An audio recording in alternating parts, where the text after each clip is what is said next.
ये वृंदावन की रज में उद्धव जी लौटते रहे। ये तो प्रेम की बात है उद्धव, बंदगी तेरे बस की नहीं है। यहाँ सर दे के होते हैं सौदे, आस की इतनी सस्ती नहीं है। ये तो प्रेम की बात है उद्धव।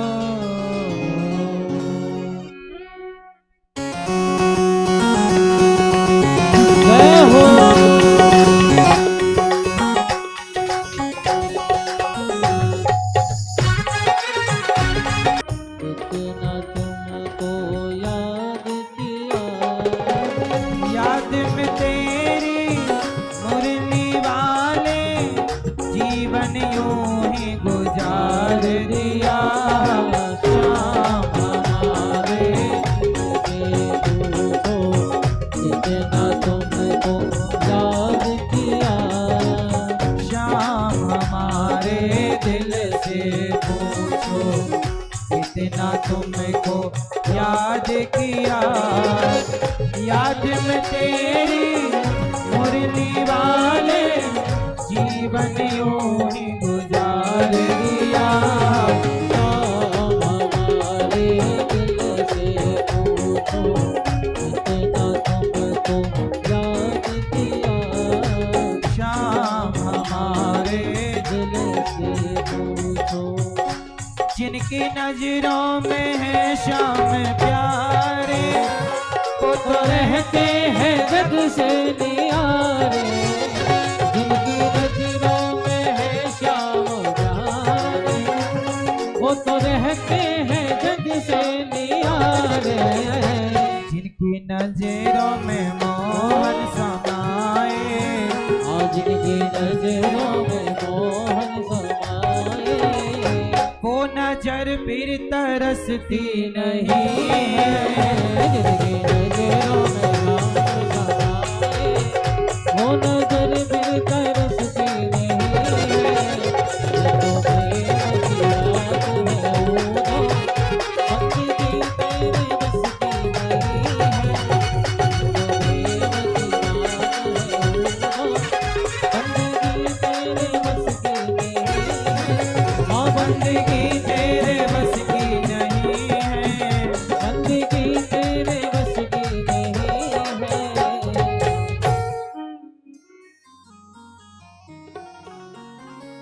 श्याम हमारे दिल से पूछो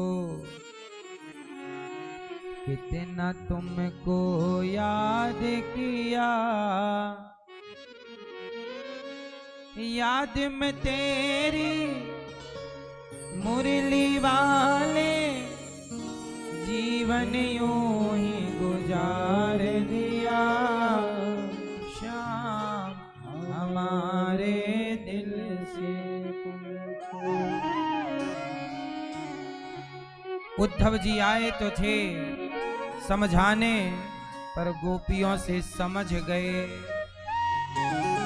और प्रेम का पाठ पढ़ करके उद्धव जी माँ यशोदा का, आनंद बाबा का, गोपियों का दरस परस करके गए।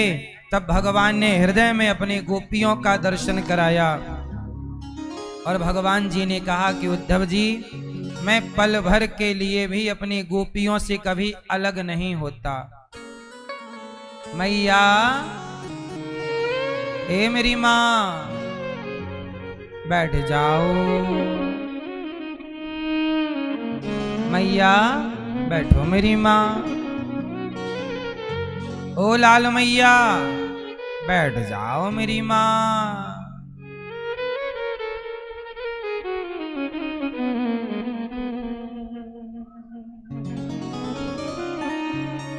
ए पंचायती मैया, बैठ के कर लो पंचायत मेरी माँ। जा रही हो? जाओ।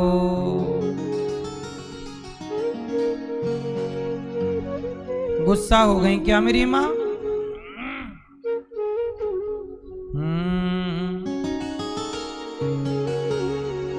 भगवान ने गोपियों को, अच्छा भगवान गोपियों से अलग हैं कि नहीं? बोलो। गोपियां कौन है? भक्त हैं। और भगवान कभी भक्त से अलग नहीं होते। भगवान कभी वृंदावन से जाते ही नहीं हैं। वृंदावनम परित्यज्य पादमेकम न गच्छति। भगवान श्री कृष्ण कभी वृंदावन छोड़ करके कभी कहीं नहीं जाते। तो फिर गोपियों को छोड़कर क्यों गए? गए नहीं, गए ऐसा दिखाई पड़ा, लीला में दिखाई पड़ा, पर वास्तविक में कृष्ण कभी गोपियों से अलग। हमने बताया आपको, एक इसके लिए एक कथा सुननी पड़ेगी तब आपको क्लियरिटी होगी। आज ही बात तो मैंने कल समझा ही दी कि एक कृष्ण है दो भुज वाले और एक कृष्ण है चार। अब इसके आगे की बात सुनो।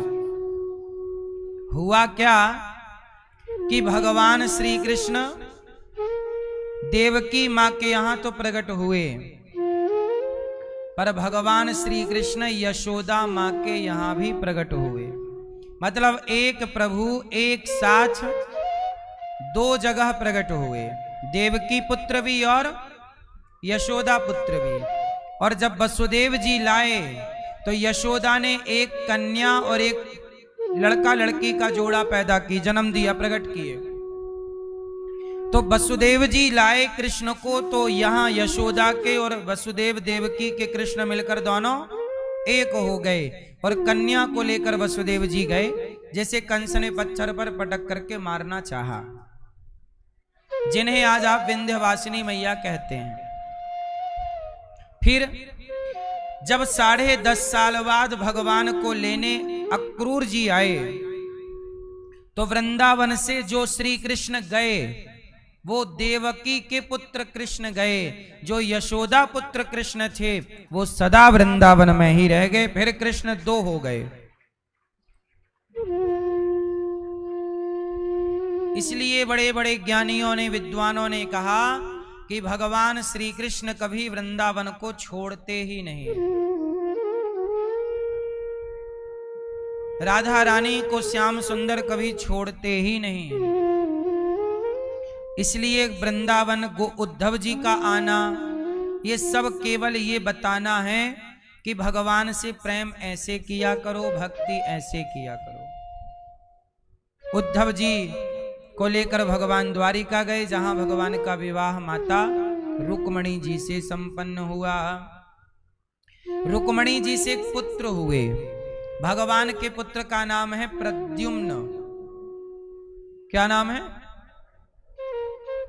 ये प्रद्युम्न पिछले जन्म में कामदेव थे। शंकर जी की तीसरी आंख खुली तो जल कर के भस्म हो गए। तो कामदेव तो जल गए। तो कामदेव की पत्नी रति ने शंकर जी से कहा कि अब मेरे पति मुझे कब मिलेंगे, कहाँ मिलेंगे? तब कहा कि आपके पति द्वापर में मिलेंगे, आपको कृष्ण के पुत्र बनकर आएंगे प्रद्युम्न। तो भगवान कृष्ण के जो पुत्र हैं वो साक्षात कामदेव हैं। कामदेव तो भगवान कृष्ण काम के पिता हैं। इनका समरासुर को मार के एक राक्षस था जो प्रद्युम्न जी को बचपन में उठा के ले गया और समुद्र में फेंक दिया। मछली निकल गई, मछली के फाड़ा मछुआरे ने, बच्चा निकला, मछुआरे ने पाला। बड़ा होकर वही प्रद्युम्न जी समरासुर को मारे और वहीं रहती थी रति। तो रति से कर लिया ब्याह, जो पूर्व जन्म की पत्नी है। तो ये हो गया विवाह।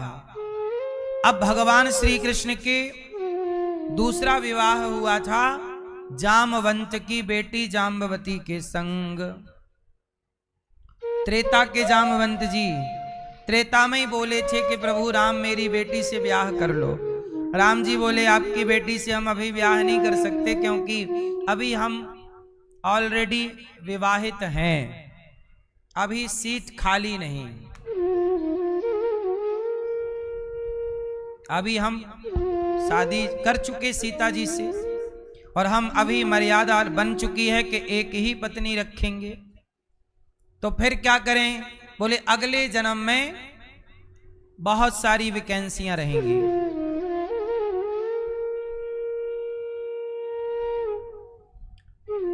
तो आप भर लीजिए फॉर्म। तो हमारे प्रभु अगले जन्म में किसको वचन दे रहे हैं? जामवंत जी को। जामवंत जी बोले प्रभु अगले द्वापर तक तो हमारी बच्ची बुढ़ी होके मर भी जाएगी। भगवान बोले नहीं, आप पर और आपकी बेटी पर काल का कोई भी प्रभाव। तो जामवंत जी की बेटी से भगवान ने, श्री कृष्ण ने दूसरा विवाह किया द्वापर में जाम्बवती जी के संग। तीसरा विवाह हुआ सत्यभामा जी से। ये सत्यभामा कौन है? साक्षात धरती माता, पृथ्वी माता। भगवान पृथ्वी पति हैं। जिस पृथ्वी पर आप रहते हो ये पृथ्वी भगवान की पत्नी है, ये माता है हमारी, इसलिए ना कहते धरती माता। यही इन्हीं का नाम है सत्यभामा। क्या नाम है? त्रिपति बालाजी की कथा सुनाए, उनमें एक भूमि भी भूदेवी है भगवान की। भगवान की एक पत्नी है भूदेवी। कौन देवी? बोलो भूदेवी। भू मतलब भूमि, ये माता है जिस पे आप बैठे हैं, हम बैठे हैं, ये भगवान की पत्नी, अर्थात हम अपनी माता की गोद में बैठे हैं। इसलिए सवेरे जागा करो तो सबसे पहले अपनी माता को प्रणाम किया करो। हे धरती माता आपकी जय हो। ये धरती माँ जिस पर कृपा करती हैं वो सुखी रहता है, वरना देखो ना कुछ लोगों के पास 1 इंच भूमि नहीं रहती, रहने का घर भी नहीं है। आप यदि भूमि ईश्वर ने दी है, आपके पास खेत है, घर है, तो समझना कि आप पर माता की बड़ी कृपा है, क्योंकि भूदेवी की कृपा के बिना भूमि आपको नहीं मिलती। तो भूमि आपके पास होनी चाहिए, घर आपके पास होना चाहिए। ये माता से प्रार्थना करो कि माता कृपा करो और अपनी गोद में हमें भी जगह दो। तो ये माता हैं, दयालु हैं, इसलिए रोज सवेरे जागा करो, पहले अपनी माटी को, अपनी धरती माता को प्रणाम किया करो, और बेवजह धरती माँ को परेशान ना किया करो। आप लोग बेवजह थूकते रहते हैं अपनी माता के ऊपर। पान खाए थूक दिया, गुटखा खाए थूक दिया। अरे धरती माँ का ये अपमान है, तिरस्कार है। सवेरे आप लोग मंजन ब्रश करते हो, वो आपकी मजबूरी है, वो धरती माँ सहती है। मलमूत्र फेंकते हो धरती माँ पर, वो आपकी मजबूरी है, वो माँ सहती है। पर बेवजह जो आप थूकते रहते हैं ये अपराध है। धरती पर यूं ही थूकना नहीं चाहिए, ठीक है? और जैसे पुरुषों के लिए पहले के जमाने में पुरुष धोती कुर्ता पहनते थे। अच्छा, आपने अपने दादाजी को देखा होगा, दादाजी आपके खड़े होके सुसु करते थे कि बैठ के? बोलो जोर से। बैठ के। और आप लोग खड़े होके तो बैल करता है।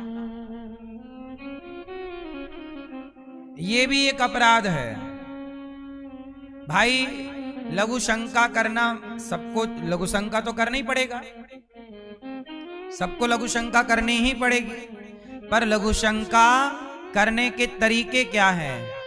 कभी भी खड़े होकर के लघु शंका नहीं करनी चाहिए। लेकिन अब आप जमाना बदल गया है, खड़े खड़े लोग लघु शंका करते हैं। ये भी धरती माँ का एक अपमान है। बैठ करके सुव्यवस्थित जो परंपरा प्राचीन है, यदि परंपरा प्राचीन ना होती तो आपके दादाजी भी खड़े होके करते, आपके परदादा भी खड़े होके करते, पर पुरानी पीढ़ियों में बैठ कर ही लघु शंका की परंपरा रही है। इसलिए लघु शंका बैठकर ही करना, ये वैज्ञानिक फैक्ट भी है कि बैठकर करने से आप स्वस्थ रहते हैं। ठीक है, ये आप इंटरनेट पे भी पढ़ सकते हैं। खड़े होके लघु शंका और बैठ के लघु शंका दोनों में अंतर आप पढ़ लीजिएगा, पता लग जाएगा। इसलिए साइंटिफिक भी सही है कि बैठ के करें। चलो, तो धरती माँ पे बेवजह थूकना, बेवजह का अपराध करना, ये सब पाप है। माता है, माता को माता की तरह प्रणाम सवेरे करो, शाम को करो। तो तीसरी पत्नी भगवान की कौन है? भूदेवी। तो भगवान की 3 मुख्य पत्नियां होती हैं। भूदेवी, बोलो भूदेवी, श्रीदेवी, श्री मतलब लक्ष्मी जी, श्रीदेवी कहते हैं लक्ष्मी जी को, भूदेवी कहते हैं धरती माँ को। भूदेवी, श्रीदेवी और तीसरी है लीला देवी। लीला देवी में राधा रानी। तो ये 3 मुख्य धारा है भगवान की, जिन्हें त्रिपति कहते हैं। ये बात कल भी हमने आपको याद दिलाई थी, आज भी याद दिला रहे हैं। चौथी पत्नी है भगवान की यमुना मैया। क्या मैया? यमुना। ये भगवान की साक्षात पत्नी है, अष्टपटरानी में एक। ये सूर्य भगवान की बेटी है, शनि की बहन। तो शनि की 7.5 वगैरह चल जाए तो घबराने का नहीं। शनि जी साले साहब हैं। किसके? भगवान श्री कृष्ण के। जीजा जी से दोस्ती है तो साला कुछ बिगाड़ नहीं सकता। इसलिए जीजा जी अर्थात श्री कृष्ण से दोस्ती कर लो तो साले साहब अपना सरेंडर रहेंगे। बार बार तेल चढ़ाने की जरूरत नहीं है। भगवान श्री कृष्ण कौन है? जीजा जी और शनि जी। और सुनो, भगवान के एक दूसरे साले भी और हैं बड़े खतरनाक, यमराज। भगवान कृष्ण की जो पत्नी अर्थात यमुना जी की किशोरी पुत्री हैं, इनकी 2 भैया हैं। यमुना जी के कितने भैया? दोनों ही खतरनाक हैं, शनि और यमराज। एक दिन यमराज जी ने बहन से कहा कि बहन वो हम आ नहीं पाएंगे रक्षाबंधन में, वो आ गई ना दूज, भाई दूज। तो भैया दूज में हम आ नहीं पाएंगे, आप आ जाओ, हम थोड़ा यहाँ नरकों में व्यस्त हैं। यमराज जी बोले। तो यमुना जी बोली चिंता ना करो, मैं आती हूँ। तो यमुना जी गई भाई से मिलने। तो वहां जैसे यमुना जी गई तो लोग चिल्ला रहे, नरक है, चीख रहे। तो यमुना मैया बोली भाई साहब ये कौन सा कारोबार तुमने शुरू कर दिया? कहा कि बहना वो क्या है, मैं यमराज हूं और यहां नरकों का पूरा ठेका हमें भगवान ने दे रखा है। इनको मारना पीटना बहुत पड़ता है। तो यमुना जी बोली चलो हमें भी दिखाओ कैसे मारा पीटी करते हो नरक में। तो जैसे यमुना जी नरक में गई तो पूरा नरक, जिन जिन की दृष्टि यमुना मैया पे पड़ी वो सारे गायब, सब बैकुंठ। यमराज जी खड़े हो गए, सामने पर्दा लगा, रुको रुको बहन, अंदर अब ना जाओ, हमारा पूरा कारोबार चौपट हो जाएगा। सारे भाग गए। क्यों? अरे तुम भगवान की पत्नी हो, आप भगवान की पत्नी हैं और प्रभु की पत्नी साक्षात आप देवी, आपके दर्शन मात्र से उनका उद्धार हो गया। अब आगे मत जाओ। मैया बोली नहीं, पूरा दर्शन कराओ, 28 है ना नरक, चलो पूरे नहीं, हम पूरा दिखाएंगे तो हम बैठ के खाएंगे क्या। यमुना जी बोली भैया तुम इतने निर्दयी मत बनो, इतना कष्ट देते हो, कढ़ाई में पका रहे हो तुम लोगों को। क्या करूं बहन, ये पाप बहुत करते हैं धरती में, और पाप के कारण इन्हें कढ़ाई में उबालना पड़ता है। 28 तरह के नरक हैं हमारे पास, जो जैसा पाप करता है उस तरह के नरक में उसे डाल करके और उसको फिर चटनी बनाते हैं हम लोग। आप लोग कौन सा नरक पसंद करेंगे? नहीं, इसलिए पाप करने से बचना, वरना नरक जाने से कोई बचा नहीं सकता। मैया अब हुआ क्या, यमराज जी यमुना जी से बोले कि आप जाओ वापिस। नहीं नहीं नहीं, दिखाओ। नहीं नहीं, मैं नहीं दिखा सकता भैया, तुम इतना कष्ट ना दिया करो। अच्छा मैं तुम्हारे घर आई हूं ना, मुझे एक वचन दो। हाँ भैया, यमराज जी ने हाथ रखा, क्या वचन? बोले आज के बाद तुम किसी को नरक नहीं लाओगे। यमराज जी बोले बहन ये आप अपने पति से पूछो, वो मना कर दें, क्योंकि हम तो उनके नौकर हैं। कर्मों का हिसाब यही होता है, और मालिक आपके पति भगवान कृष्ण हैं। क्या करें, हम ऐसा वचन तो नहीं दे सकते कि कोई नरक ना आए, क्योंकि सब कर्मों के अधीन है, पर एक वचन आपको दे सकते हैं। आज भैया दूज है, और आज के दिन जो भाई और बहन एक दूसरे का हाथ पकड़कर यमुना जी में अर्थात आपका स्पर्श करेंगे, वो कभी यमराज के बंधन में नहीं बंधेंगे, कभी नरक नहीं जाएंगे। इसलिए भैया दूज के दिन भाई बहन एक दूसरे का हाथ पकड़ के यमुना जी में डुबकी लगाते हैं, और जो ये डुबकी लगाते हैं वो कभी यमराज के पास अर्थात नरकों का दर्शन नहीं करते, नरक नहीं जाते। ये यमुना जी ने वचन भैया से ले लिया, ये हो गया काम। ऐसे भगवान की चौथी पत्नी कौन है? यमुना जी। पांचवी पत्नी भगवान की उज्जैन में मित्रविंदा जी। छठवां विवाह भगवान का सत्या जी के संग हुआ। सातवां विवाह भगवान का भद्रा जी के साथ। आठवां विवाह लक्ष्मणा के संग। अब भौमासुर नाम के एक दैत्य हैं, जिन्होंने 16,100 कन्याओं को बांध करके जेल में डाल रखा है। उन कन्याओं ने पत्र लिखा, प्रभु हमारी रक्षा करिए, ये आदमी हम पर अत्याचार कर रहा। भगवान आए और भगवान ने भौमासुर को मारा, और जब मारा कन्याओं को जेल से आजाद किया। देवियों ये किराया भाड़ा लो और जाओ अपने घर। कन्याओं ने कहा प्रभु अब हम कहीं जा नहीं सकती, जहां जाएंगी लोग अपमान करेंगे कि तुम तो पराये मर्द के संग रहकर आई हो। सीता मां पर आरोप लगा दिया दुनिया ने, तो हमें आरोप ना लगाएगी। तो जिन नारियों को समाज ने सम्मान से जीने नहीं दिया, ऐसी नारियों से विवाह करके प्रभु ने सबके संग विवाह करके समाज में सम्मान के साथ जीने का अधिकार दे दिया। तो टोटल विवाह हो गए भगवान के 16,108। आपके कितने ब्याह हुए? एक। भैया आपके एक हो गया? भैया आप चश्मा वाले भैया एक।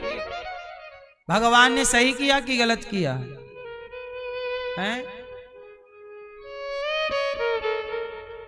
अच्छा एक बात बताओ, भगवान की पत्नियां कितनी हैं? आप किसकी पत्नी हैं? आपकी हैं। इनसे पूछ रहे हैं बेचारे, इनके पति पहले ही बता दिए महाराज जी हम हैं। कोई नहीं ले जाएगा, चिंता ना करो।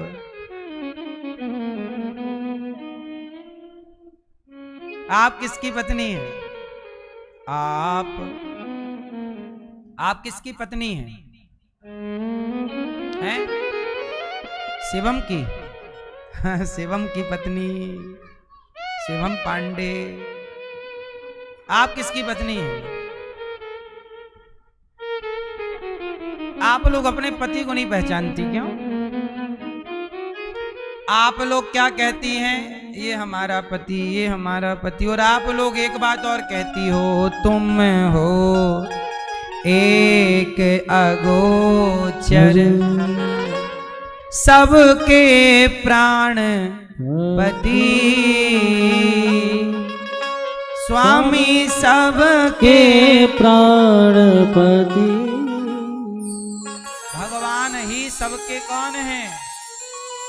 भगवान ही सबके। पुरुष के पति भी भगवान और स्त्री के पति भी। पति किसे कहते हैं? जो रक्षा करें उन्हें पति। और भगवान आपके प्राणों के क्या हैं? रक्षक हैं। तो भगवान सबके पति हैं। पहले पति भगवान ही हैं, बाद में फिर आपके वाले फोटोकॉपी। क्यों? सही बताओ, भगवान पति है कि नहीं? तुम हो एक अगोचर सबके प्राण। तो प्राणों के पति कौन? और आप बने बैठे हो पति।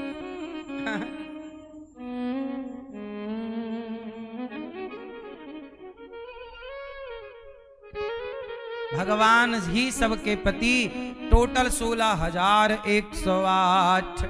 और भगवान हर रानी के द्वारा सबके पास एक महल, सबके भगवान के हर रानी से एक बेटी और 10-10 बेटा। इतना बड़ा भगवान का परिवार है। और जितनी पत्नियां उतने कृष्ण, मतलब अनेक रूप में भगवान।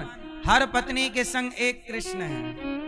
मतलब भगवान भी द्वारिका में कैसे रहते हैं? 16,108 पत्नियां हैं, तो श्री कृष्ण भी 16,108 रूपों में हैं। सबके संग साथ में रहते हैं। वरना 16,000 के संग एक अकेले कृष्ण रहते तो 16,000 नंबर वाली पत्नी का नंबर कब आता, कब उससे मिलते? बात करने के लिए भी उन्हें लाइन लगानी पड़ती। बोलो हाँ नहीं? तो जितनी पत्नियां उतने कृष्ण। ये कौन कर सकता है? इसलिए ये भगवान है। लोग केवल इतना जानते हैं कि भगवान ने 16,108 ब्याह कर लिए। लोग ये भी तो समझो कि आगे ये भी लिखा है कि 16,108 रूपों में कृष्ण भी हैं और सबके संग हैं। ये कोई इंसान नहीं कर सकता। ये लीलाएं ही बताती हैं कि ये भगवान है।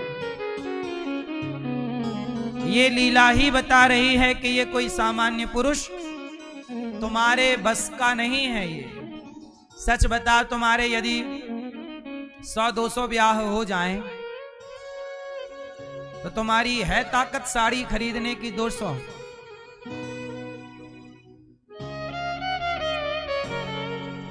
पांच साल में ही निपट जाओगे। सही है? लिपस्टिक तक ना खरीद पाओगे 200 पीस। एक खरीदने में तो तुम्हारे पसीना छूट रहा है। नहीं? जरा सोचो कि आपकी 100 पत्नियां होती तो 100 पत्नियों को खवाते कैसे? कहां से क्या कमाते? आज की महंगाई में तुम 20,000 कमा पाते हो, 50,000 कमा पाते हो। चलो लाख भी कमाते तो कर लेते हिसाब। फिर अब 16,108 पत्नियों को भगवान खवा भी रहे हैं। उनके लिए एक एक महल, सबका सेपरेट महल, सबके अपने 10-10 सबके बच्चे। तुम्हारा 2 ही 3 में तुमसे आगे नहीं हो पाता कि महाराज जितनी महंगाई है। भगवान ने ये लीलाएं इस एंगल से देखोगे विवाह के तो आपको लगेगा कि ये क्या किया भगवान ने इतने विवाह, पर इसे गहराई से समझोगे कि ये शक्ति केवल भगवान की है। इसलिए भगवान को ऐश्वर्यस्य समग्रस्य धर्मस्य यशसः श्री ज्ञान वैराग्य और चैव, भगवान वीर्यवान है। क्या है? वीर्यवान। तो ये भगवान की पौरुष शक्ति है, इसलिए भगवान को महापुरुष कहते हैं।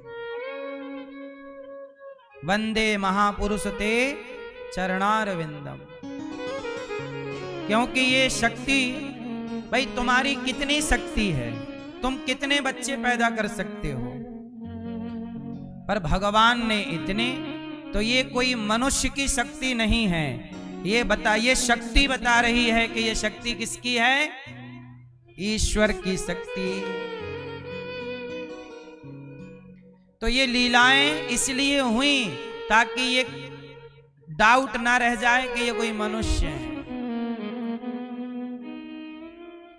भाई विवाह तो उस समय भी बहुत लोगों ने बहुत किए, पर किसी ने 4, किसी ने 10, किसी ने बस इतने।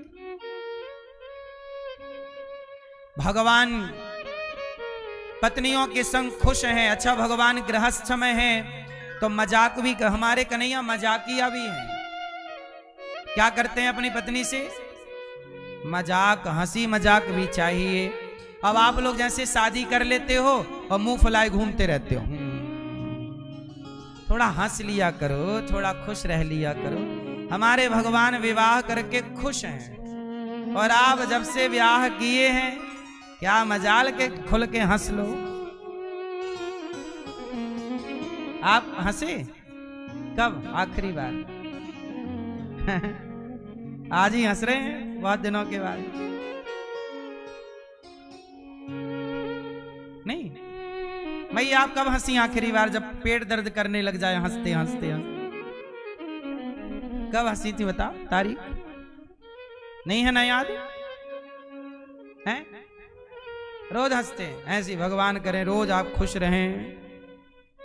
आप कब हंसे थे आखिरी बार? रोज। पर आप हंसा करिए, खुश रहा करिए। जिंदगी मिली है, बार बार ना मिलेगी। अब देखो आपको ये चली जाएगी तो क्या हंसोगे? मुर्दा थोड़ी हंसता है, मुर्दा थोड़ी हंसता है। हंस लो, गा लो, थोड़ा नाच लो, थोड़ा भगवान का स्मरण कर लो, थोड़ा जिंदगी खुशी खुशी व्यतीत कर लो। पत्नी के संग खुश रह लो, बच्चों के संग खुश रह लो, माता पिता के संग खुश रह लो, मीठी बातें अच्छी बातें कर लो। क्यों इतना मुंह फुलाए हो? क्यों नाराज हो? क्यों रूठे हो? जिंदगी रूठने के लिए नहीं मिली, जिंदगी खुश रहने के लिए। आज हम मौका है हंसने का, हंस लो। पता नहीं कल हंस पाओ ना हंस पाओ।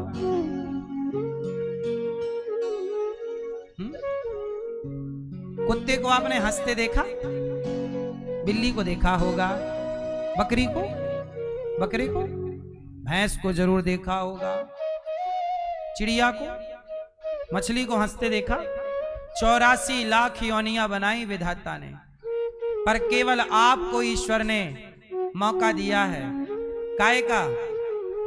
मुस्कुराने का, हंसने का, ठहाका लगाने का। ए मैया हंसने का कहा, तुम जमाई लेने लग गई। हंसा करो मैया। आप हंसती हो? आप सोफे में भैया, हाँ मैया मोबाइल देख लो, देख लो, देख लो। हरी मैया चला लो मोबाइल। हंसती हो मैया? ये मैया आप नहीं हंसती हो? हंस के दिखाओ।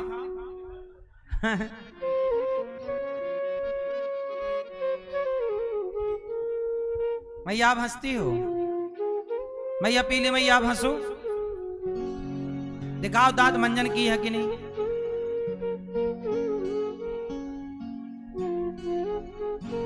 हमारी मैयाओं को एक चीज आपने नोटिस की होगी, जैसे ही हंसेंगी मुंह में हाथ लगा लेंगी। क्यों? हैं?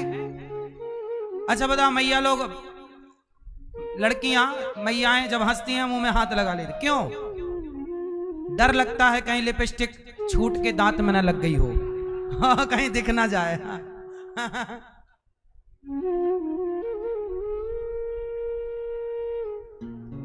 मैयाओं के संग ये भी बड़ा लफड़ा रहता है।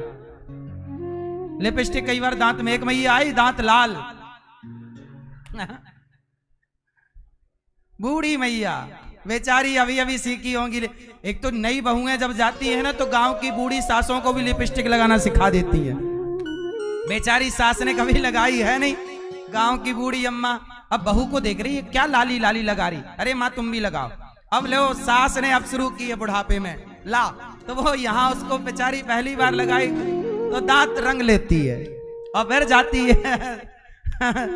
तो ऐसी मैया मेरे पास आ गई है, और जब हंसी तो पूरे दांत लाल। मैंने कहा मैया पान खाई हो? महाराज मैं पान आन तो नहीं खाती। तो मैंने कहा दांत कैसे लाल है? फिर ऐसी है।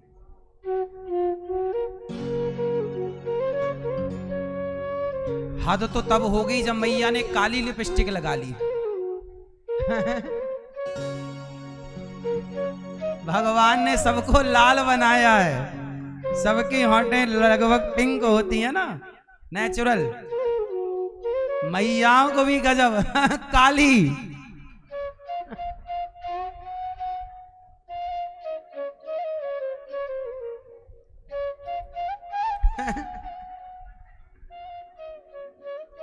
मतलब ईश्वर के डिजाइन से विपरीत कंट्रास्ट।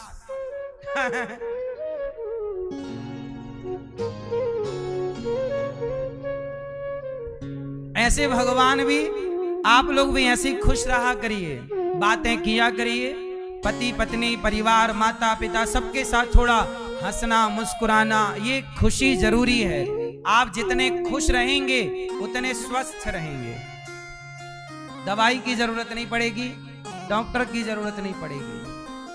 पति पत्नी दोनों को एक दूसरे को खुश भी रखना चाहिए। हंसते हंसाते हंसते हंसते कट जाए रस्ते, जिंदगी यूं ही चलती रहे। जिंदगी ऐसी चलनी चाहिए। अब भगवान श्री कृष्ण ने अनिरुद्ध का विवाह उषा, भगवान कृष्ण के पुत्र प्रद्युम्न, प्रद्युम्न जी के पुत्र अनिरुद्ध, अनिरुद्ध का विवाह उषा के संग हुआ। बाणासुर का भगवान ने उन पर कृपा की। राजा नृग नाम के एक राजा थे जिन्होंने गौदान किया। गौदान किया जिसके बल पर उन्हें भगवान कृष्ण की प्राप्ति हुई। एक पाप के कारण उन्हें गिरगिट बनना पड़ा, पर गिरगिट बनने के बाद भी उन्हें भगवान की प्राप्ति हुई। क्यों? क्योंकि गिरगिट के बनने के बाद भी भगवान इसलिए मिले क्योंकि उन्होंने गौदान किया। आप भी अपने जीवन में गौदान जरूर किया करिए। हर व्यक्ति को मरने के पहले 3 काम का, आज एकादशी है, आप सबको एकादशी की बहुत बहुत शुभकामनाएं। कौन सी एकादशी है बताओ? कौन सी? क्या मतलब हुआ इसका? देवशयनी एकादशी ये है जो आषाढ़ मास में पूर्णिमा के पहले आती, आषाढ़ पूर्णिमा के पहले। और एक देव उठनी एकादशी जो कार्तिक पूर्णिमा के पहले आती है ना? कार्तिक में आती है ना देव उठनी। तो ये एक है देवशयनी और एक है देव उठनी। आज से देवता क्या होंगे? देवताओं की रात हो गई। आज देवताओं की क्या हो गई? रात। देवताओं के 6 महीने का दिन होता है और 6 महीने की रात होती है। तो इसलिए देवता सोते हैं और देवता जागते हैं, भगवान नहीं। देवशयनी है ये। देवताओं के क्या होते हैं आप जरा ध्यान से समझ लो, इस गणित को समझ लो। हमारा 1 साल होता है, क्या होता है? 1 साल। तो हमारे एक साल में 2 अयन होते हैं, उत्तरायण और उत्तरायण। सूर्य उत्तरायण हो गए और सूर्य, तो जब सूर्य दक्षिणायन होते हैं तब देवताओं की रात। अब सूर्य दक्षिणायन हो गए, अब क्या, अब देवताओं की रात। अब देव उठनी कब आएगी? कार्तिक में। तब उसके बाद सूर्य उत्तरायण हो जाएंगे, उसके बाद से फिर दिन हो जाएगा। तो देवता 6 महीने की रात और 6 महीने का दिन। जब देवताओं का एक दिन बीतता है तब धरती में 1 साल बीत जाता है। मतलब देवताओं का एक दिन और हमारा 1 साल। हमारे 100 साल की आयु होती है, तब देवताओं के 3.5 महीने होते हैं। 3 महीने 10 दिन। 3 महीने, हम 100 साल जिएंगे तब देवताओं का कितना होगा? 3 महीने 10 दिन। 10 दिन के 10 दिन, 10 दिन तब देवताओं के 10 दिन होंगे।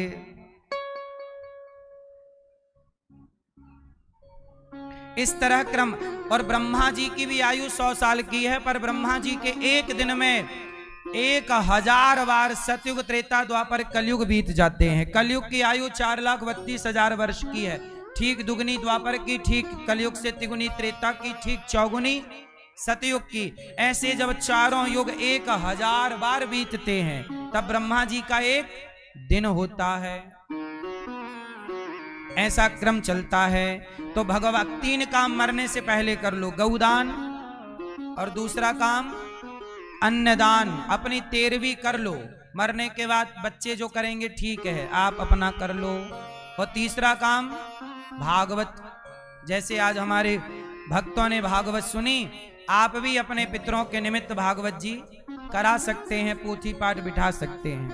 तो आप भी भागवत जी कराएं, अपने माता पिता को, अपने लिए भी सुन लें।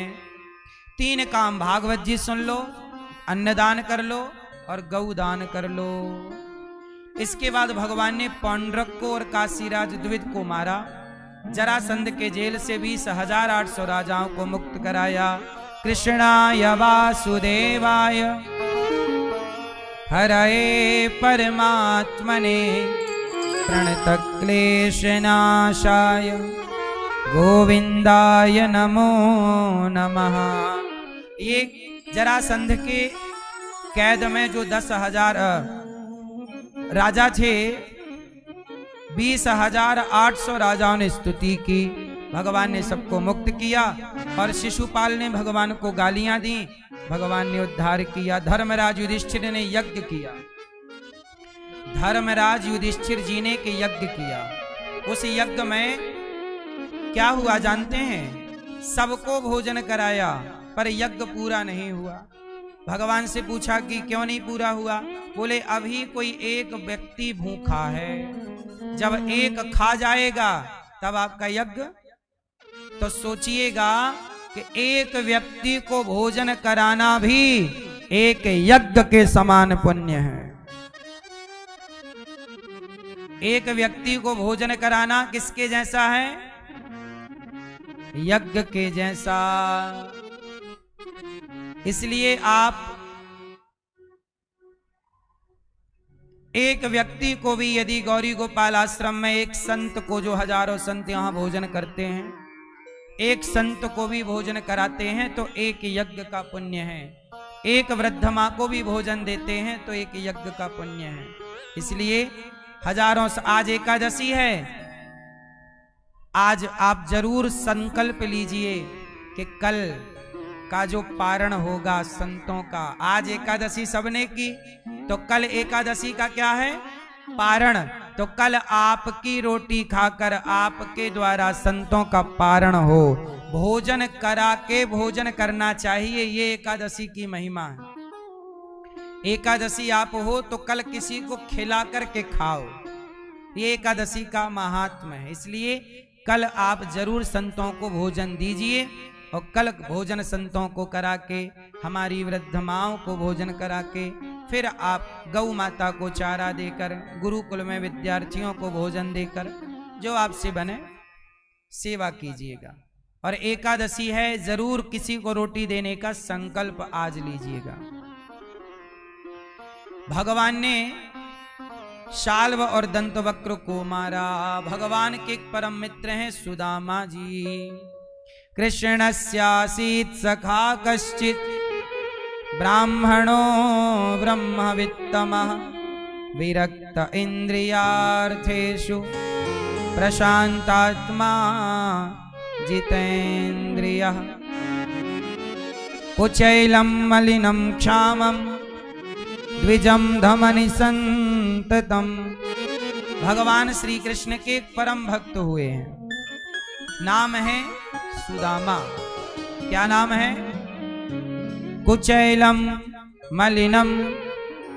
सुदामा जी फटे पुराने कपड़े पहनते हैं। सुदामा जी बड़े गरीब हैं, ऐसा लोग कहते हैं, पर सुदामा जी बहुत अमीर हैं। जिनके मित्र श्री कृष्ण हों वो गरीब कैसे हो सकते हैं? जिनके लिए सिंहासन प्रभु छोड़कर दौड़ रहे। सोचो, हमारे लिए भगवान यदि दौड़े तो ये हमारी गरीबी है कि अमीरी है? सुदामा के लिए अपने सिंहासन छोड़कर कौन दौड़ा? जगत के पालनहार मेरा मित्र आया है, सुदामा। सुदामा दौड़ गए। सुदामा जी चले।